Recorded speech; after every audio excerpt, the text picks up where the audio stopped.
psychoanalytic and psychosexual theory of Sigmund Freud. Number 2, cognitive theory by John Piaget. Number 3, psychosocial theory of development by Erik Erikson. Number 4, social-cultural theory by Lev Vygotsky. Number 5, ecological theory by Ben Frenner. Number 6, classical conditioning by Ivan Pavlov. Number 7, operant conditioning by B.F. Skinner. Number 8, multiple intelligences theory by Howard Gardner. Number 9, metacognitive by John Flavel. And lastly, number 10, laws of learning by Edward Thorndike. Each of the group will give an introduction based on their assigned topics. Let's get started.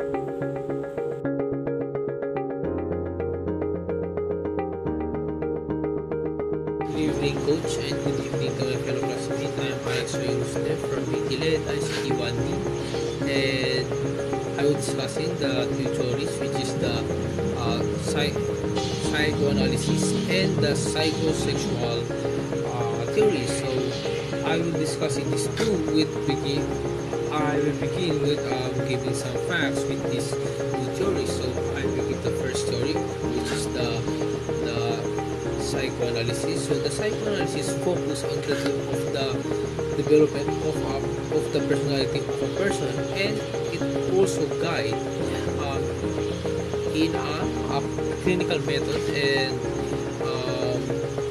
help treating the psychopathology. And that's the first fact and the first theory that I will discussing today. The next theory I will give the fact, which is the psychosexual theory. So the psychosexual theory is on sexual growth of the personality from birth to adult life. So this theory has 5 stages, which is the oral, anal, phallic, latency, and genital. So that's the fact of this theory. I will discussing now the one of the theories of Sigmund Freud, which is the psychoanalytical theory. So the psychoanalytical theory is the theory of Sigmund Freud, which is Sigmund Freud believes that our current experience in our life stages is affected by the current attitude of us. So Sigmund Freud said that our personality has divided by 3, which is the ego and superego. So I will explain these 3 to you right now. I will discussing is the id. So the id is a bad side of our personality, and this personality has focus on the pleasure of our needs or the needs of id, and id has no conscious of what happening on the real world or what is the consequence if he needs something he wants. So just like, for example, id wants to eat some candy, so id doesn't care what's the consequence of the eating that candy. So the consequence of the candy has a possible that the candy is not for him, and or the candy is owned by the other. So id wants that candy without knowing the consequence. So he wants the candy straight to it, and he wants it. So he doesn't care what is the consequence of it. So that is the personality that it has, which is the bad side. And we're moving on to the next. And the next I will discuss which is the superego. So the superego is the opposite side of the id, which is good side. So superego has a lot of conscious and more sensitive when it comes to doing something. So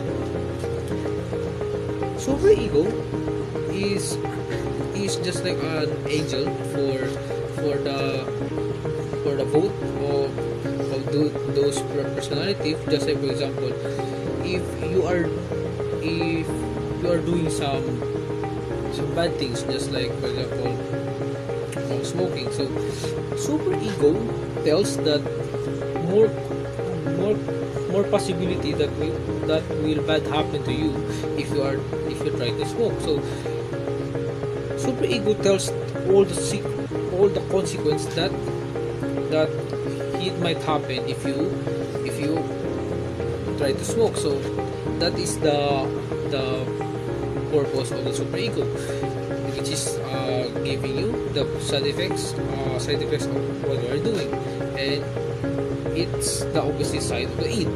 And now we're moving on to the next. Let's discuss which is the ego. So the purpose of the ego is to balance these two personalities of us, which is the id and the super ego. So he serves as the boss of these two, and make the right decision and make them balance in order to make a right decision. Just like, for example, if you are playing games, so super ego tells to the ego that if he keep playing games and he did not make his requirements, he affect his grade. So, and id tells to ego that if he made the assignment, he will suffer. So the ego must balance these two and make the right decision to balance these two. So that is the purpose of the ego. So we discussed from now is the psychosexual theory, which is the theory of Sigmund Freud. And this theory focus on the development of the person from birth to adult. And Sigmund Freud believes that human are encountered 5 stages of life before getting adult, which is the oral stage, anal stage, and phallic stage, latency stage, and the genital stage. And I will discuss it 5 now. So the first stage I will discuss, which is the oral stage. So the oral stage is between birth to 1 year old. So at this stage, we are learning how to eat and swallow. So the libido is focused on the mouth, and it satisfies our libido if there are something putting in our mouth. So that is the oral stage. We are satisfying in putting something in our mouth, which is we're eating and swallowing, and that's when we're moving on to the next. So the next stage I will discuss, which is the anal stage, 1 to 3 years old. So in this stage, the libido are focused on the anus, and the anus and the libido are satisfied when you are pooping and when you are defecating. So in this stage, we are learning how to poop properly and how to poop, where to poop. So that is the satisfaction of the libido in this stage. And moving on to the next stage, I will discuss next, which is the phallic stage. So the phallic stage the libido are focused on the genital parts, which is we are attracted in our opposite sex. Just like, for example, a child obsessed with her mother and see his father as his rival, and it's called, if a child obsessed with a mother or a father, it is called the Oedipus complex. It is called. So we are moving on to the next. So next we're discussing, which is the latency stage. So in the latency stage, there is no much focus on the libido in here, because in this stage we are focusing in our career, just like, for example, playing basketball, playing games, and making friends. So we are focusing here in our career. So there is no such a conflict in this stage, and there is no such a libido focus on this stage. So we are moving on to the next stage. So we are discussing the next topic, which is the genital stage, which is the adult death. So in this stage, it is focused again in the genital area, which is we are attracted with the our opposite sex or opposite gender. So in this stage rather, we are experiencing or we are experimenting the one-on-one relationship, or we are trying to enter the relationship, and it includes the sex intercourse, and that is the main focus on this stage, which is the genital part, or this is the focus of the libido. And that's for topic. So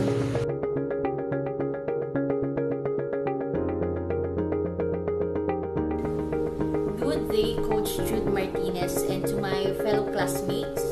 My name is Trisha Giselle Felix Lauhari, and I'm going to discuss about Piaget stages of cognitive development.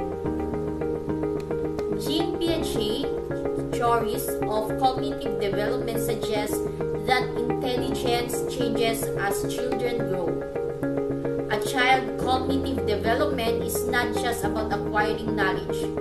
The child has to develop or construct a mental model of the world.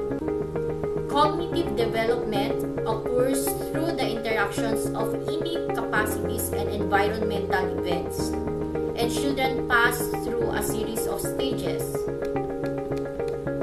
Piaget's stages are the following: sensory-motor stage, birth to 18 to 24 months, pre-operational stage, 2 to 7 years old, concrete operational stage, 7 to 11 years old, formal operational stage, ages 12 and up. The sequence of the stages is universal across cultures and followed same invariant or unchanging order. All children go through same stages in the same order, but not all at the same rate. How Piaget developed the theory.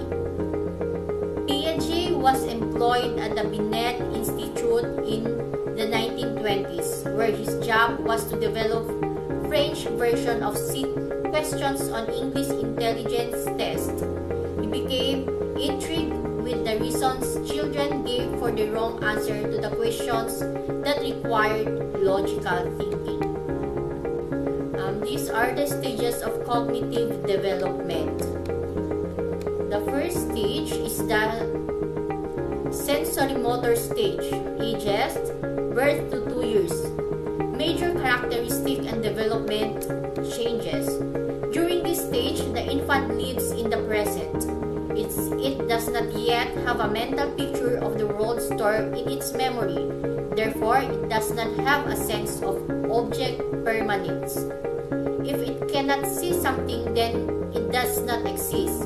This is why you can hide a toy from an infant while it watches, but it will not search for the object once it has gone out of sight. The main achievement during this stage is object permanence, knowing that an object still exists even if it is hidden.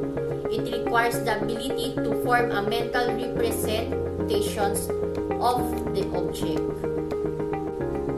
The pre-operational stage, ages 2 to 7 years. By 2 years, children have made some progress towards detaching their thought from physical world, however, have not yet developed logical through characteristics of later stages. Thinking is intuitive, based on subjective judgment about situations, and egocentric, center of the child's own view of the world. The concrete operational stage, ages 7 to 11 years old. This stage is called concrete because children can think logically much more successfully if they can manipulate real materials or picture of them. Jay considered that concrete stage a major turning point in the child's cognitive development because it marks the beginning of logical or operational thought. This means the child can work things out internally in their head rather than physical try things out in the real world. Children can conserve number age 6, mass age 7, and weight age 9. Conservation is the understanding that something stays the same in quantity even though its appearance changes. But operational thought only effective here if child asked to reason about materials that are physically present. Children at this stage will tend to make mistakes or be overwhelmed when asked to reason about abstract or hypothetical problems. The formal operational stage is ages 12 and over. From about 12 years, children can follow the form of a logical argument without reference to its content. During this time, people develop the ability to think about abstract concepts and logically test hypotheses. This stage sees emergence of scientific thinking, formulating abstract theories and hypotheses when faced with a problem.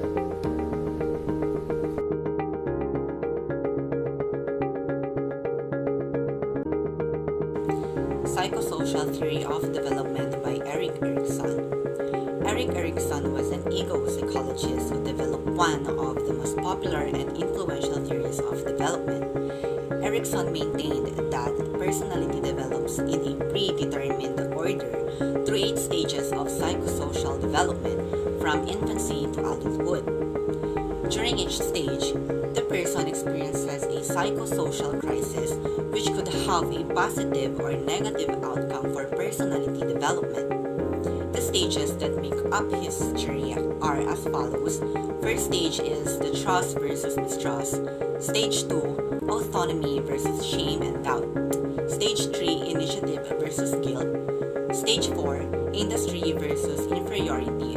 Stage 5, identity versus confusion. Stage 6, intimacy versus isolation. Stage 7, generativity versus stagnation. And Stage 8, integrity versus despair. Erikson's theory suggests that people pass through 8 distinctive developmental stages as they grow and change through life. While many developmental theories tend to focus purely on childhood events, Erikson was one of the few theorists to look at development across the entire course of the lifespan. He was also one of the first to view the aging process itself as part of human development. Sociocultural Theory by Lev Vygotsky. Lev Vygotsky was a seminal Russian psychologist who is best known for his sociocultural theory. He believed that social interaction plays a critical role in children's learning.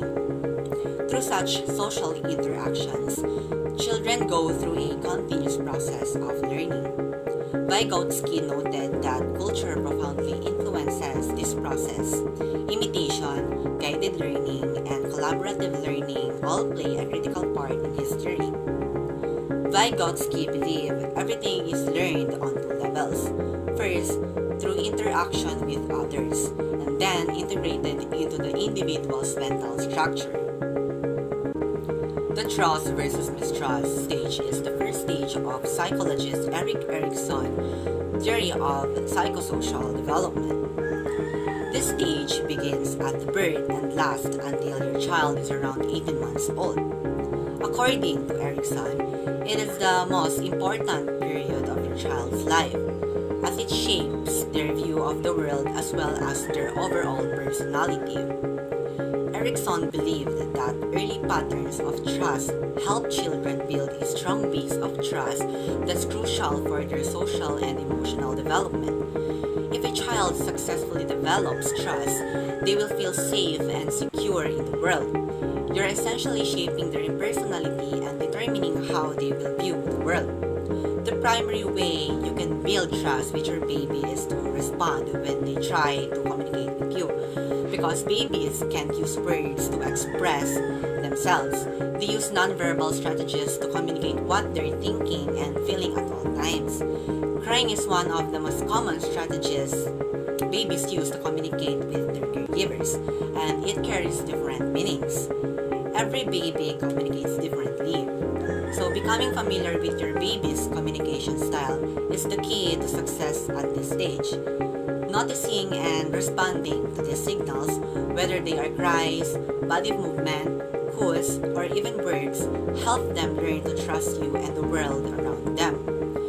Children raised by consistently unreliable, unpredictable parents who fail to meet these basic needs eventually develop an overall sense of mistrust. Mistrust can cause children to become fearful, confused, and anxious, all of which make it difficult to form healthy relationships. This, in turn, can lead to poor social support, isolation, and loneliness. Autonomy versus shame and doubt is the second stage of Erik Erikson's stages of psychosocial development. This stage occurs between the ages of 8 months to around age 2 or 3 years. According to Erikson, children at this stage are focused on developing a greater sense of self-control. During the previous stage of development, trust versus mistrust, children are almost entirely dependent upon others for their safe and care. It is during this stage that children build the foundations of trust in the world. As they progress into the second stage, however, it is important for young children to begin developing a sense of personal independence and control. As they learn to do things for themselves, they establish a sense of control over themselves as well as some basic confidence in their own abilities. Gaining a sense of personal control over the world is important at this stage of development. Children at this age are becoming increasingly independent and want to gain more control over what they do and how they do it. Kids in this stage of development often feel the need to do things independently, such as picking out what they will wear each day, putting on their own clothes, and deciding what they will eat. While this can often be frustrating for parents and caregivers, it is an important part of developing a sense of self-control and personal autonomy. Children who successfully complete this stage feel secure and confident, while those who do not are left with a sense of inadequacy and self-doubt. This stage also serves as an important building block for future development. Kids have confidence in their skills are more likely to succeed in subsequent tasks such as mastering social, academic, and other skills. Initiative versus guilt is the third stage of Erik Erikson's theory of psychosocial development.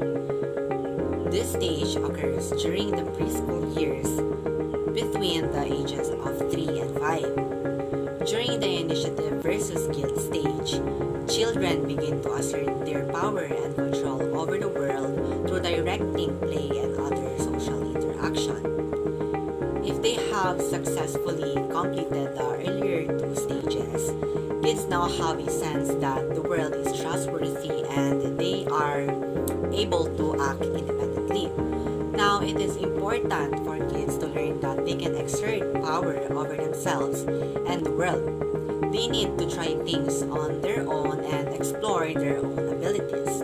By doing this, they can develop ambition and direction.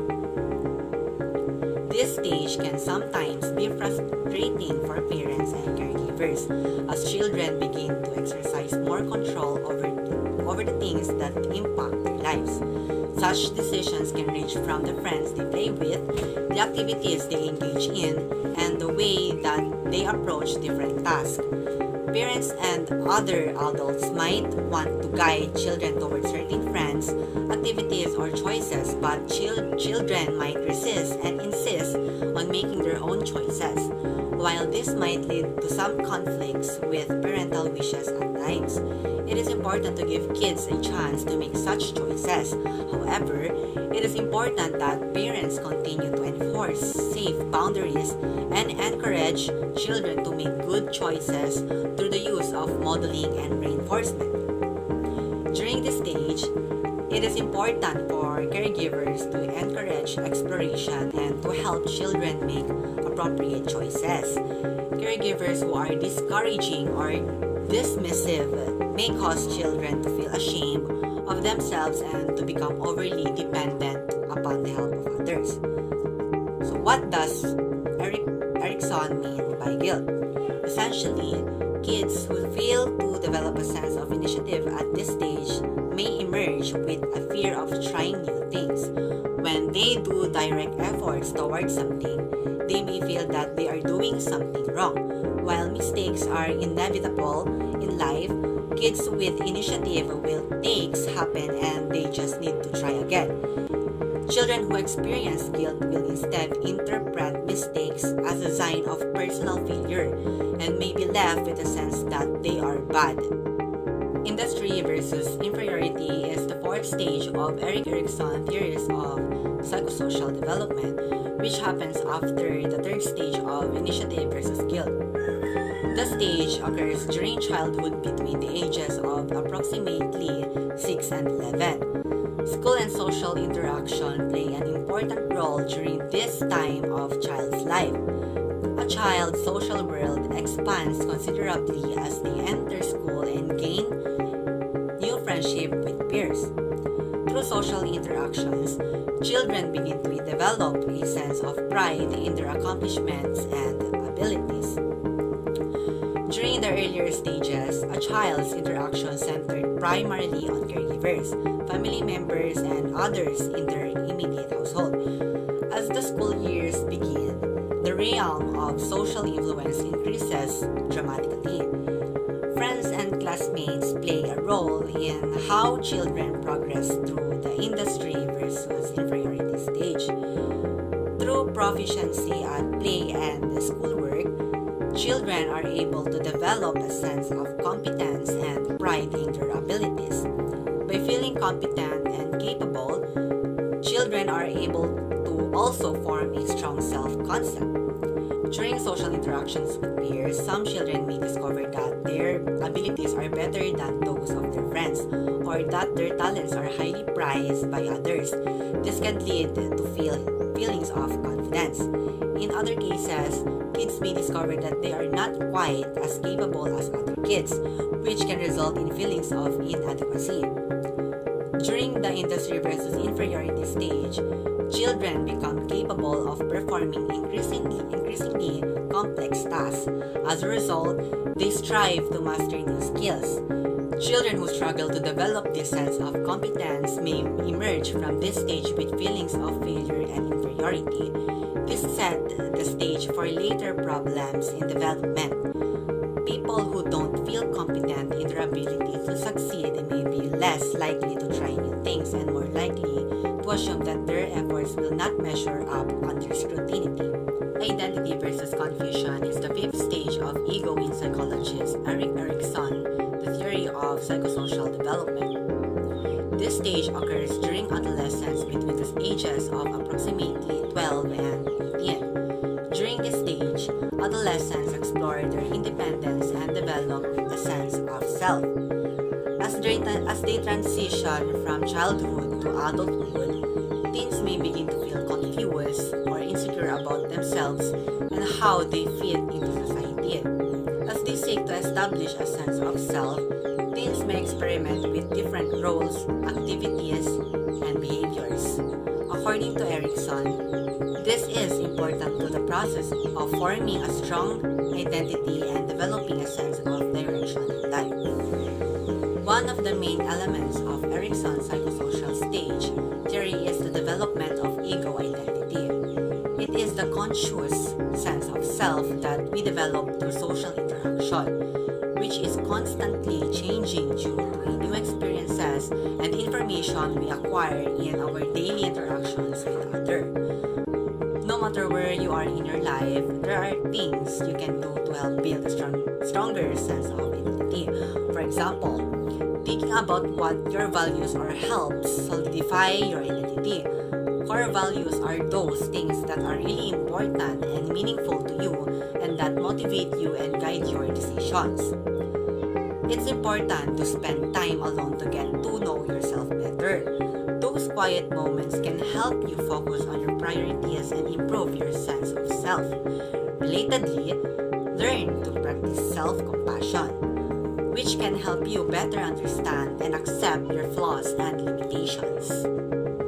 Intimacy versus isolation is the sixth stage of Erik Erikson's theory of psychosocial development, which happens after the fifth stage of identity versus role confusion.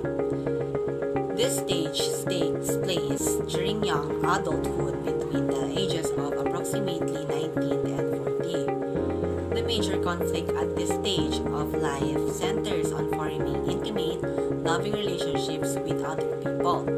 Success at this stage leads to fulfilling relationships. Struggling at this stage, on the other hand, can result in feelings of loneliness and isolation. Intimacy, according to Erikson, believed that it was vital to develop close, committed relationships with other people. As people enter adulthood, these emotionally intimate relationships play a critical role in a person's emotional well-being. Romantic and sexual relationships can be an important part of this stage of life, but intimacy is more about having close, loving relationships. It includes romantic partners, but it can also encompass close, enduring friendships with people outside of your family. Intimacy requires being able to share parts of yourself with others, as well as the ability to listen to support other people. These relationships are reciprocal. You are sharing parts of yourself and others are sharing with you. When this happens successfully, you gain the support, intimacy, and companionship of another person. But sometimes things don't go on smoothly. You might experience rejection or other responses that cause you withdraw. It might harm your confidence and self-esteem, making you warier of putting yourself out there again in the future. Generativity versus stagnation is the 7 stages of Erik Erikson's theory of psychosocial development. This stage takes place during middle adulthood between the ages of approximately 40 and 65. During this time, adults strive to create or nurture things that will outlast them, often by parenting children or contributing to positive changes that benefit other people, contributing to society and doing things to benefit future generations are important needs at the generativity versus stagnation stage of development. Generativity refers to making your mark on the world by caring for others as well as creating and accomplishing things that make the world a better place. Key characteristics of generativity include making commitments to other people, developing relationship with family, mentoring others, and contributing to the next generation. As we might imagine, these sorts of things are frequently realized through having and raising children. Those who are successful during this phase will feel that they are contributing to the world by being active in their home and community. Stagnation refers to the failure to find a way to contribute. These individuals may feel disconnected or uninvolved with their community and with society as a whole. Being self-centered, failing to get involved with others, not taking an interest in productivity, no efforts to improve the self, placing one's concerns over above all else are the characteristic of stagnation. Those who fail to attain this skill will feel unproductive and uninvolved in the world. Integrity versus despair is the 8th and final stage of Erik Erikson's theory of psychosocial development. This stage begins at approximately age 65 and ends at death. Psychologists, counselors, and nurses today use the concepts of Erikson's stages when providing care for aging patients. At the integrity versus despair stage, The key conflict centers on questioning whether or not the individual has led a meaningful, satisfying life. Integrity refers to a person's ability to look back on their life with a sense of accomplishment and fulfillment.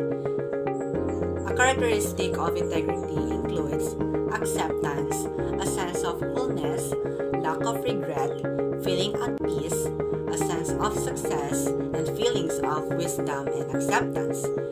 Despair refers to looking back on life with feelings of regret, shame, or disappointment. Characteristics of despair include bitterness, regret, ruminating over mistakes, feeling that life was wasted, feeling unproductive, depression, and hopeless.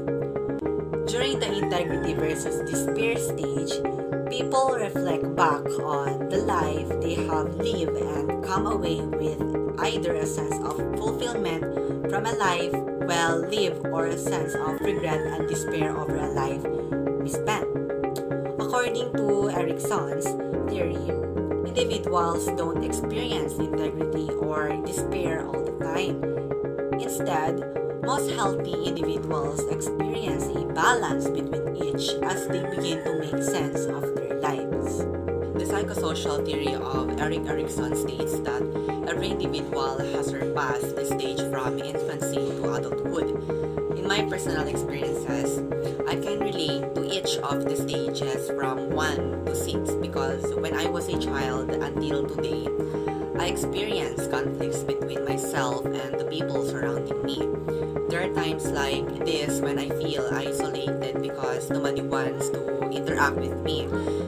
They even invite me to attend a large group of people, but I refuse to get on because I have social anxiety, wherein I am not capable of exposing myself to many people. This is my main problem when it comes to socializing with other people.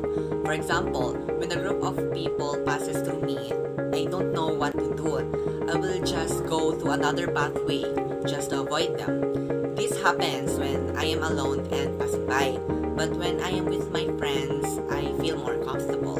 However, I am trying to recover myself and know myself better when it comes to this kind of situation. My friends help me engage with a lot of people to interact with them and to make new friends. In classroom setting, teachers who know how to apply psychosocial development in the classroom create a safe environment where each child feels appreciated and comfortable exploring new knowledge and relationships rather than letting fear inhibit learning. These are the process on how we apply psychosocial development in classroom. First, include children in setting classroom rules and discuss what it looks and sounds like when everyone is following those rules.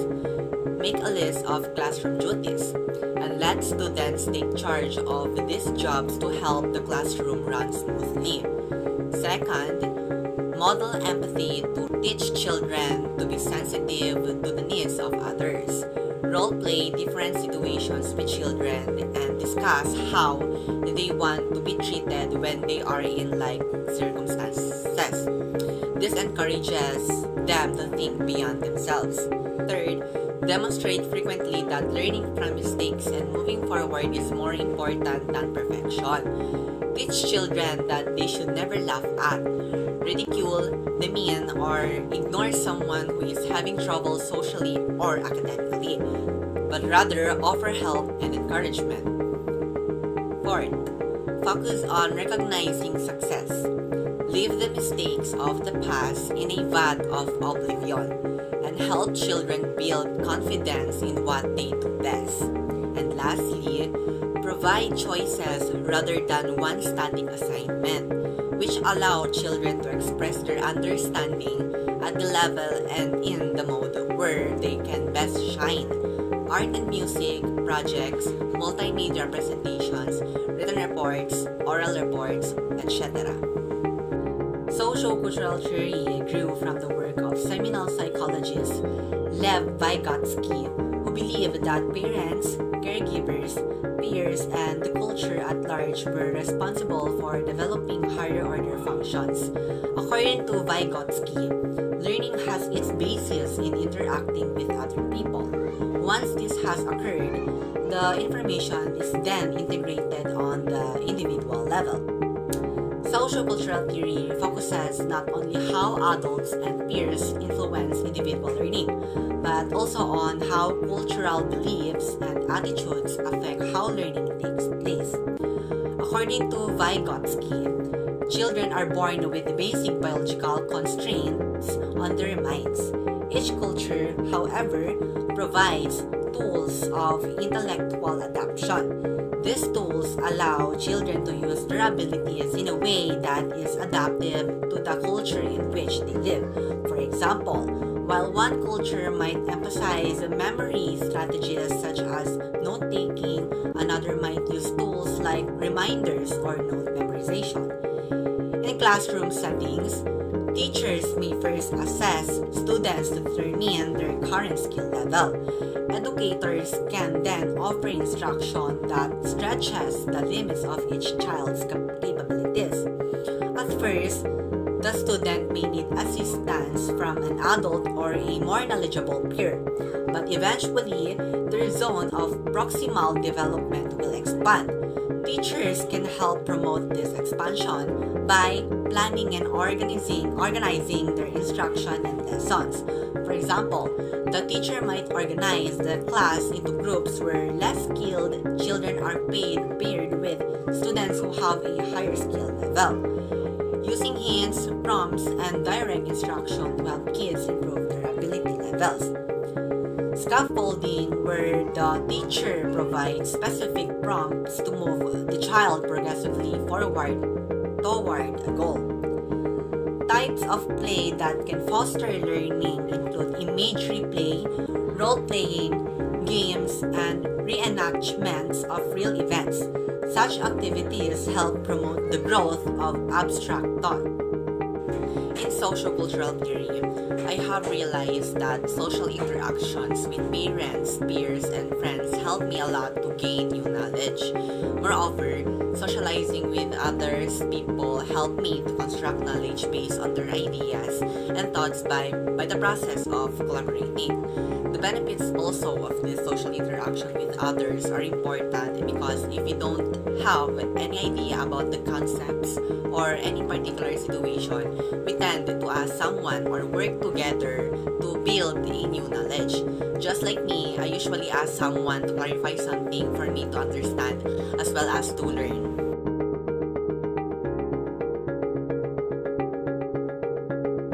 Good day to everyone.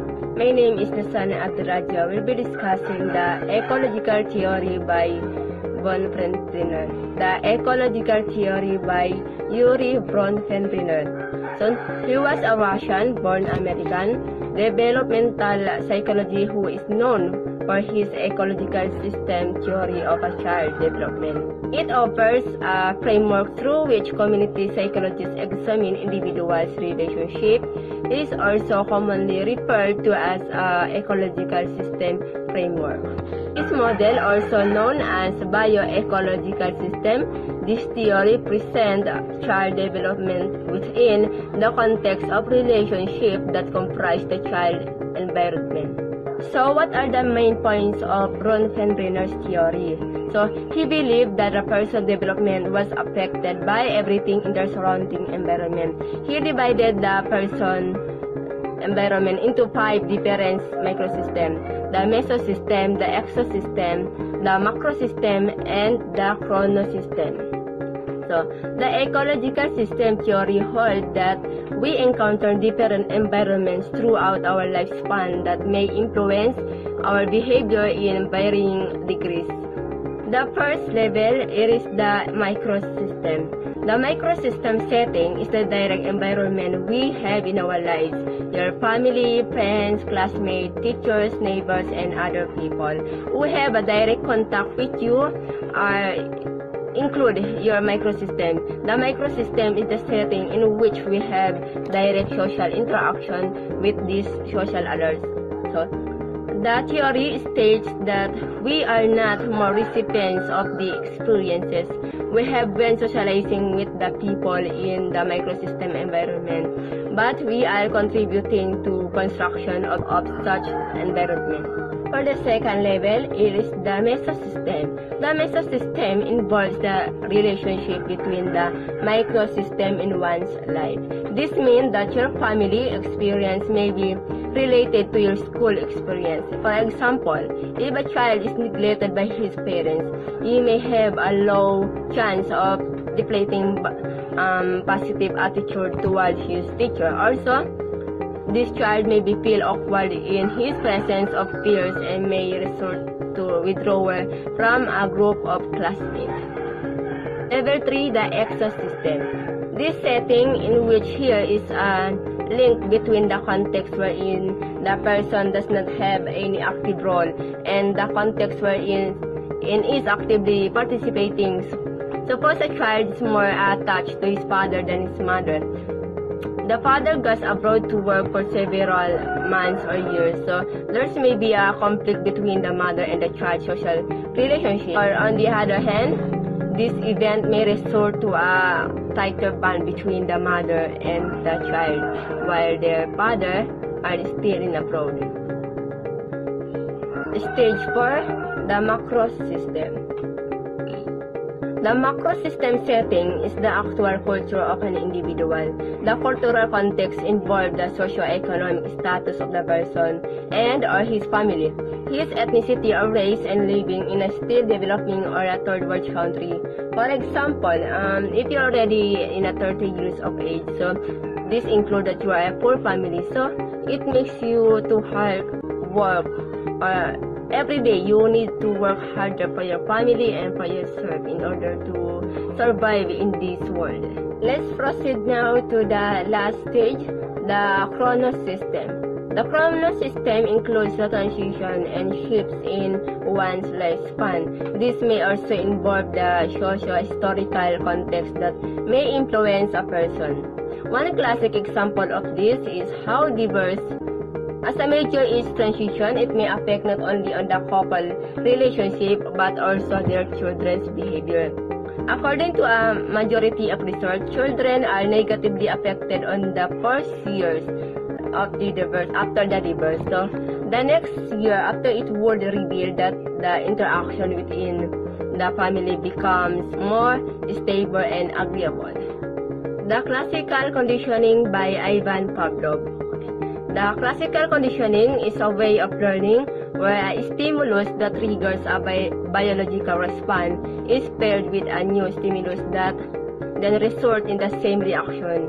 It is a type that had a major influence on the school of thought in psychology known as behaviorism. Behaviorism is a learning theory based on the idea that behavior can control or modify based on the antecedents and consequences of behavioral. Let's now proceed to 4 components of conditioning. Okay, the first one, the unconditioned stimulus, is one that unconditionally or naturally and automatically triggers a response. Number 2, the unconditioned response. It is the unlearned response that occurs naturally in response to the unconditioned stimulus. The third one, the conditioned stimulus, is previously neutral stimulus that, after becoming associated with the unconditioned stimulus, eventually comes to a trigger a conditioned response. Okay, and the last component, the conditioned response, is the learned response to the previously neutral stimulus. Let's discuss more about this classical condition. Okay, the most famous example of classical conditioning was Pavlov's experiments with dogs, who salivated in response to a bell tone. Pavlov showed that when a bell was sounded each time the dog was fed, so the dog learned to associate the sound with the presentation of the food. So it focuses on involuntary, automatic behavior. So Pavlov noticed that a neutral stimulus before a reflex causes an association. He concluded an experiment in which he rang a bell before presenting dogs with food. When dogs see or smell food, they salivate. So no one taught them to do this. So it is an unconditioned response to an unconditioned stimulus. So of course, that is not how dogs would normally respond to seeing or hearing a bell ring. So this is a neutral stimulus. However, Pavlov found that if he always rang a bell before presenting dogs with food, then they eventually began to salivate as soon as they heard the bell. So even when there was no food around, the bell has now become a conditioned stimulus, and the dogs salivate as a conditioned response. So even there's no prepared food in front of them, but if someone ring it, the dog will come and will expecting that the food is ready. Let's recall the classical conditioning again. So it was developed by Russian sociologist Ivan Pavlov. Classical conditioning is a learning process that occurs through associations between an environmental stimulus and a naturally occurring stimulus.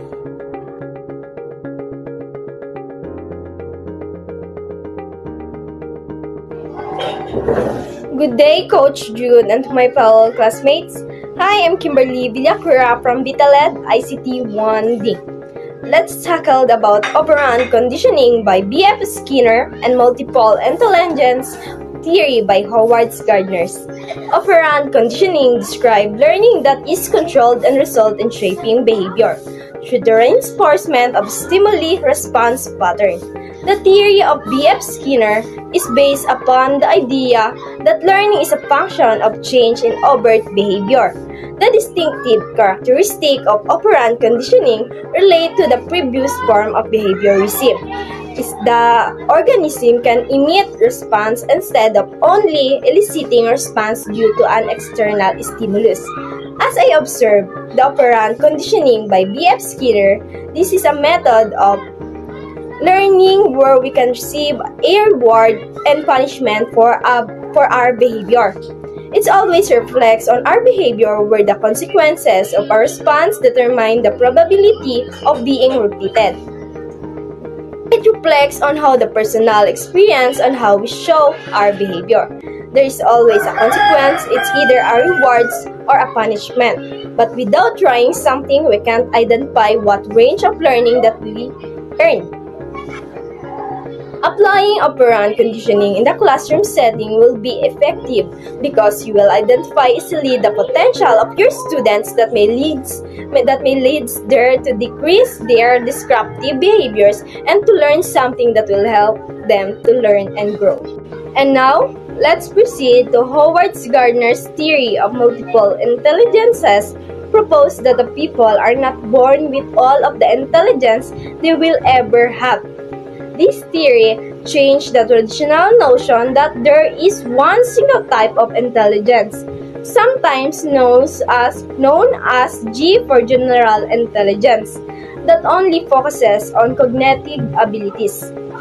There are 8 types of intelligences. 1 is logical mathematical intelligence, 2 linguistic intelligence, 3 is spatial intelligence, 4 musical intelligence, 5 bodily kinesthetic intelligence, 6 interpersonal intelligence, 7 intrapersonal intelligences, and 8 naturalistic intelligence. 1. Logical mathematical intelligence. Children with this type of intelligence are good at solving mysteries or brain teaser, doing puzzles, logical exercise, counting or doing calculations, and computer problems, and also playing strategy games. Number 2. Linguistic intelligence. Children with this type of intelligence are skilled and have preference for activities such as reading, talking, telling stories and jokes, writing poems, learning the language, and playing word games.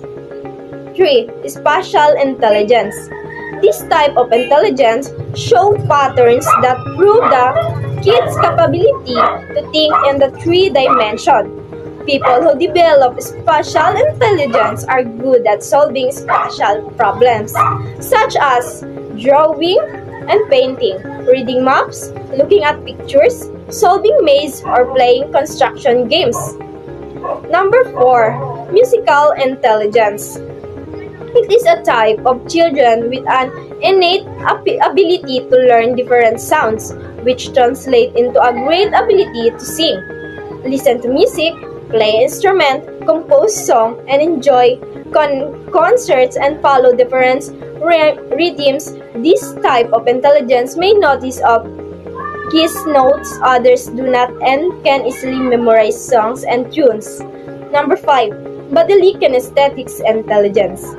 Children who know kinesthetic intelligence are the good at dancing, acting, imitating gesture or expressions, playing sports, running, moving, and also jumping. Number 6. Intrapersonal intelligences. It distinguishes those who know themselves best. These children like to work independently, set goals and focus on achieving them, understand their feelings, and know their strength and weakness. Number 7. The interpersonal intelligence. As opposed to intrapersonal intelligence, it is a common among kids that are good at talking, working in teams, helping others, mediating conflicts, and meeting new people. And the last, number 8, naturalistic intelligence, related to the attraction towards environmental issues, plants and animals. People with this kind of intelligence enjoy doing activities such as camping, hiking, caring for animals, learning about nature, recycling, and caring for the environment. Gardner was surprised to find that multiple intelligence theory has been used most widely in education contexts. He developed this theory to change academic psychologies and therefore did not present many educational suggestions. For these reasons, teachers and educators will able to take the theory and apply it as they so fit. As it gained popularity in this field, Gardner has maintained that practitioners should determine the theory best used in classroom. He has often declined opportunities to aid the curriculum development that use multiple intelligences theory, opting to only provide feedback at the most. Gardner 2011. The most important educational implication from the theory of multiple intelligence can be summed up through individual and pluralization. Individual possesses that because each differs from another, there is no logical reason to teach and assess students identically. Individual education has typically been received for the wealth and others who could afford high tutors to address individual students' needs. Technology has now made it possible for more to access by a variety of teachings and assessment depending on their needs. Multiple intelligence theory states that everyone has all 8 intelligence at varying degrees of proficiency and individual learning style and unrelated to the areas which they are the most intelligent. For example, some with linguistic intelligence may not necessarily learn best through writing and reading. Classifying students by their learning style or intelligence alone may limit their potential learning.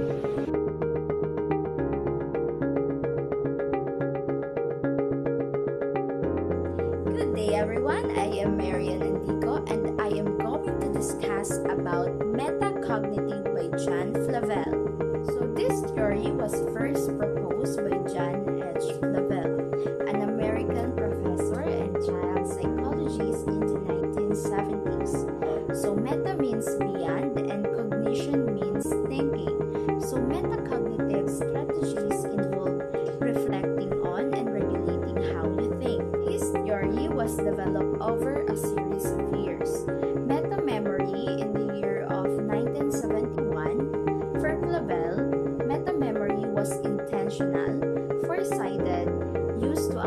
accomplish a goal. So in 1976, developing metacognitive skills in childhood, so Flavel identified 3 stages of metacognition in early childhood. So the stage 1 is storage, stage 2 recall, stage 3 systematic strategies.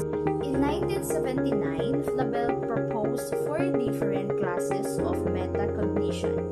These categories act as a framework for thinking about the theory.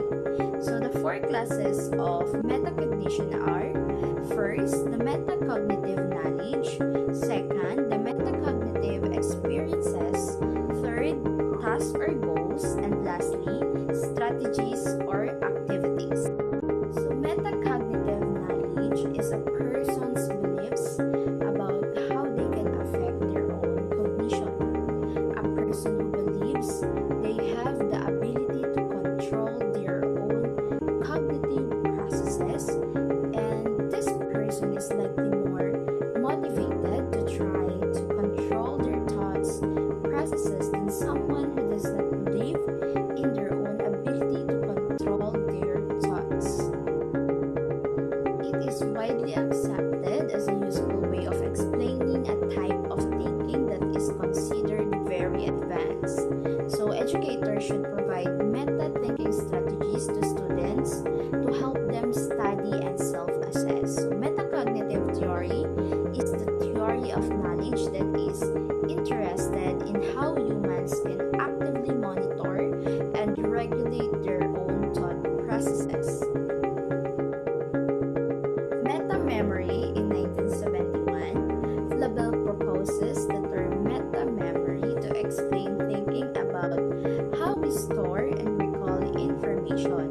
This term was later changed to metacognition. For Flavel, meta-memory was intentional, foresighted, and used to accomplish a goal. Intentional because thinking about how we think can't be stumbled upon. It needs to be strategic and based on specific techniques such as self-questioning. So in foresighted, we need to plan our thinking before conducting a test but coming up with a plan of attack for our studies. So in use to accomplish a goal, we should be using meta strategies to be better at learning or working. In 1976, metacognitive skill development in childhood, Flavel discusses the importance of regulation of cognition and identifies 3 stages of meta skill development in early childhood.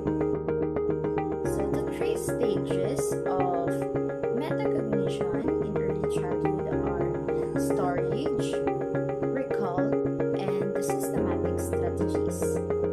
Stage 1 is storage. Young children begin to intentionally and consciously. They use basic strategies such as repetition and focus to ensure information is stored in their minds for future use. Stage 2 is recall. Children learn strategies that help them store information in their working memory to recall it in the near future. They can recall information when they predict it with the useful, such as in a game of memory. Stage 3 is systematic strategies. Children use systematic strategies to recall information even when they did not predict that it would be required. They use active recall strategies such as self-questioning and thinking aloud so that information can be recalled from longer-term memory. 4 classes of metacognition in 1979. Flavel proposes 4 classes or types thinking about thinking in order to explain the theory.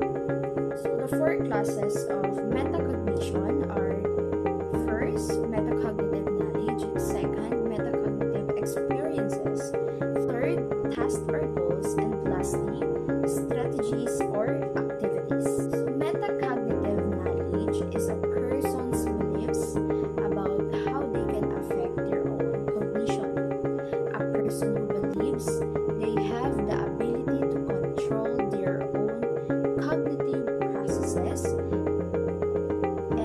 this person is likely more motivated to try to control their thoughts processes than someone who does not believe in their own ability to control their thoughts. The second is metacognitive experiences.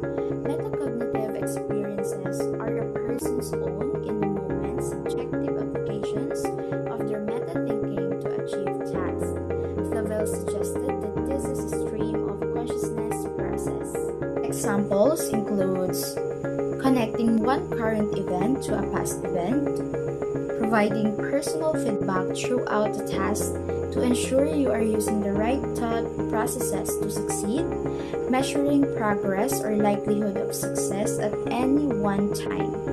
Metacognitive experiences differs from metacognitive knowledge because your experiences are the ways to apply meta strategies, while knowledge is your awareness of your ability to control your cognition.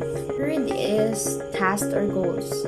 Your tasks or your goals are the outcomes you want to achieve when thinking about your own thinking. So example of this is comprehension, memorization, creating something, solving a problem, writing a paragraph, and improving your own knowledge. You use your goals to shape which cognitive strategies you plan to use to achieve success. Lastly, strategies or activities.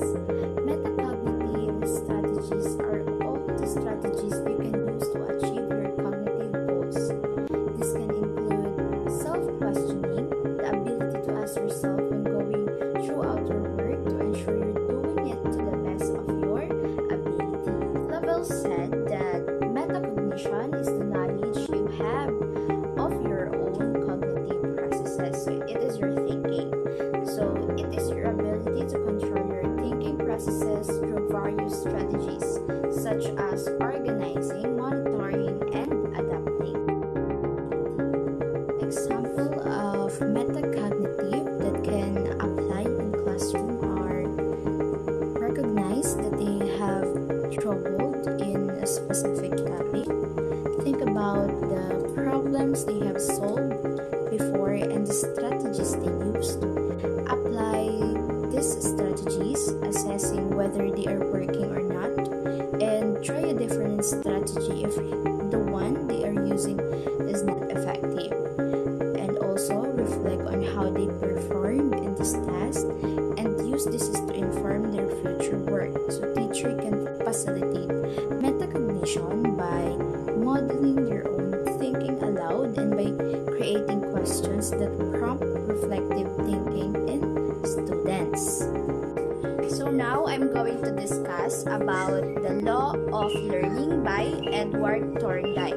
Edward Thorndike propounded the first three basic laws of learning: law of readiness, law of exercise, and law of effect. Besides these three basic laws, Thorndike also referred to 5 subordinate laws which further help to explain the learning process.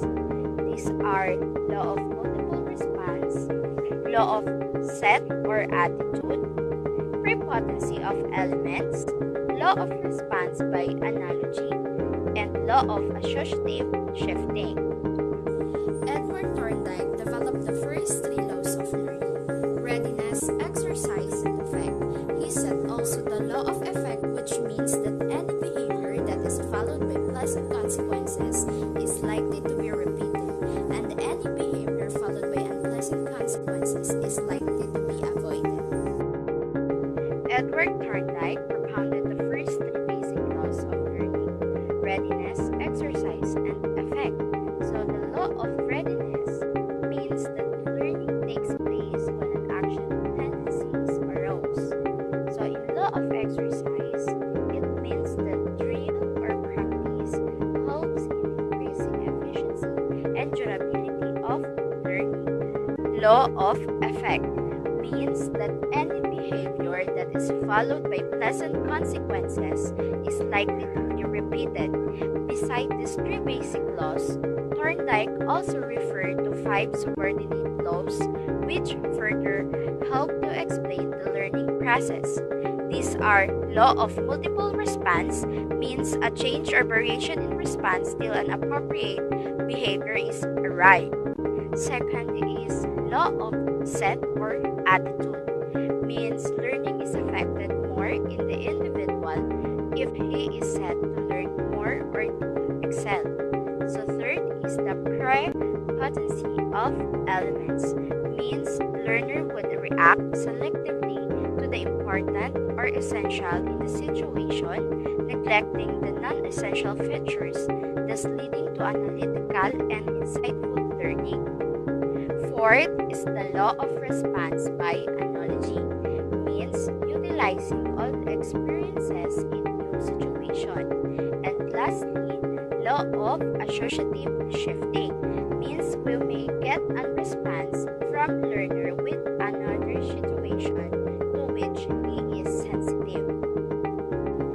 The teacher can apply it in the classroom situation by introducing the principles of pleasure and pain, reward and punishment. When the student does something wrong and he is punished for it, he will not do the work again because punishment gives